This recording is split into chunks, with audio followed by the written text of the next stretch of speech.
Hello, everyone, and welcome back. This week, we are going to be reading a double portion of the Torah, the portion of Tazria and Mitzorah. And both of them talk about the condition, which is a very unusual condition, something that was unique in olden times.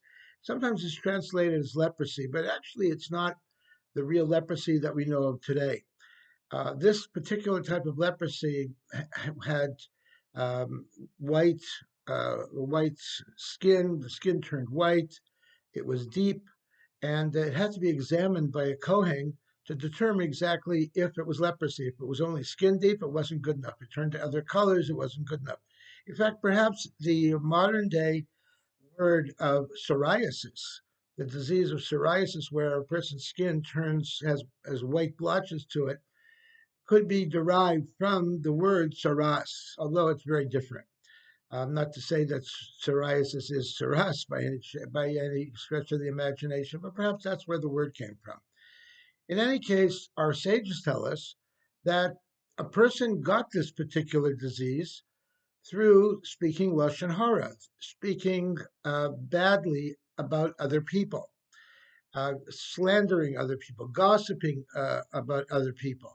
And it was considered such a terrible thing that when the Kohen examined that person and determined that they had this particular disease, they were ostracized. They were sent out of the camp to meditate about their words and what they did and what they spoke about until eventually they would be brought back into the camp into and rejoin the Jewish people when they did the proper teshuvah, proper repentance. And Lashon Hara is something that we talk about today as well. It's relevant, of course, in every generation. We always are tempted to speak ill about other people, and sometimes even good things about other people, but we say it in a derogatory way. Such as we say, "Oh, did you hear so and so won the lottery?" Well, and that is a true thing, but it's said in a derogatory way, perhaps with some envy or jealousy associated with it. And there are many laws dealing with lashon hara and how to act with lashon hara, because it is such an important thing. Jewish tradition tells us to stay away from it, and stay away from people who speak it. We are told Hasidic philosophy teaches us that there are three garments of the soul. One of them is thought, the other is action, how we act, what we think, and the third is speech, what we say, what we speak. And these are ways that the soul expresses itself, because we know that the soul is elusive, the soul is spiritual, it's not physical, and the soul can only express itself through these three garments, through these three ways. And one of them, of course, is speech. The way a person speaks tells us a great deal of who they are and what type of person they are.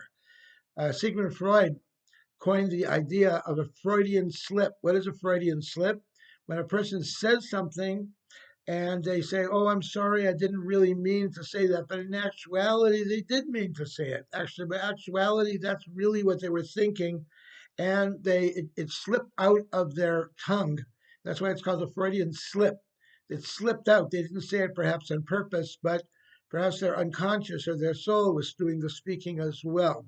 And that's something that we have to watch out for. Maimonides says it's even worse than that. Maimonides, in the laws dealing with impurity of tsaras, of this particular disease, he says this is the pattern of the gatherings of wicked people. At the beginning, they speak excessively about empty matters, foolish things, silly things, things that really don't matter all that much. Small talk, as they say. Because of this, they come to speak negatively of the righteous. So small talk leads to speaking badly about people who are really good. That's what it'll lead to. Consequently, they will become accustomed to speaking against the prophets and casting aspersions on their words as well. So they'll criticize. It'll come to that they'll criticize the words of the prophets. Ultimately, Maimonides says this leads them to deny God's existence entirely, and this is the speech of the wicked. So it bad speech leads to heresy and denying of God altogether at the end. We think, wow, how is that such a thing possible?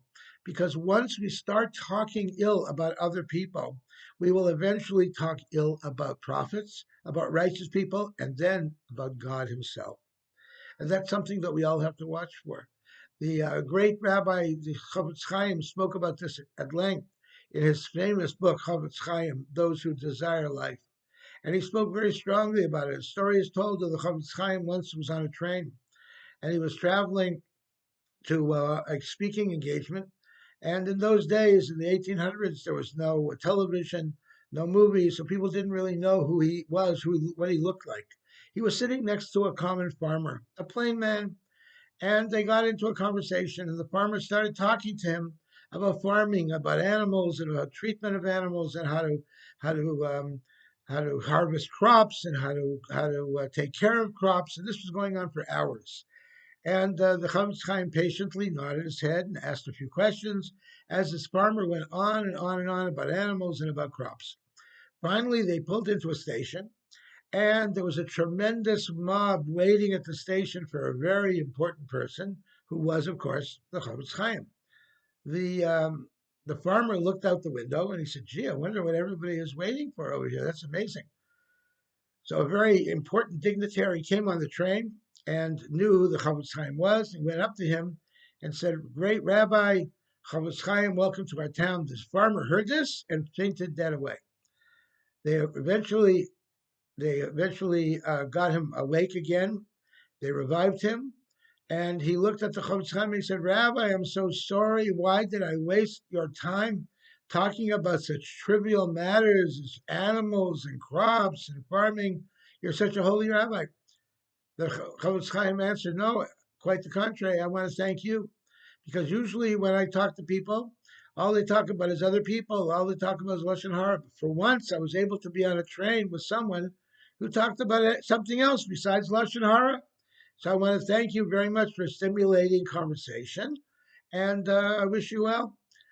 So we have to watch what we say, be careful with what we say. And unfortunately, all too often, we speak ill about very good people, people who should not be spoken badly about. One of the types of people that people speak ill about very often is rabbis.